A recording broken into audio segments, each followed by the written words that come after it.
You saw us run all these through the table saw with the dado blade on it. And then we put it on the router and finished it off like that.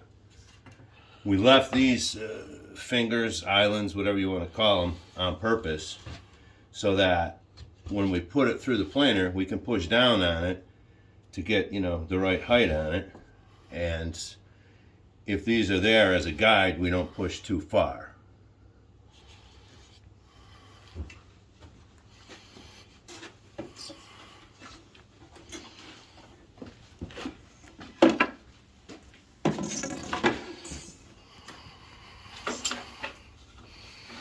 We're going to route it now. I'm going to start. Can you see this here? This is 0. This line right here is 0. So that means that's where the center of the router is, on this infinity router.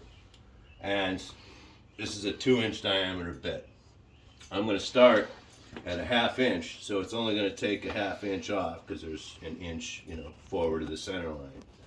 You don't want to just shove the thing in and take it all off at once because this is designed to cut this way. So this blade hits and cuts it. If you have it over here where it's unsharpened, it's now hitting it backwards. So you don't ever want to run this past the center line of that. And we'll run this through here. It's going to be noisy.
And before I take the final cut, I want to come in here with a razor knife and give that edge a place to break off.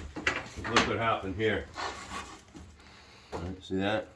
So we're going to have to cut this back another 1/4 inch. We'll take a razor knife and make a slice there. But it's okay because we left these long. Thank you.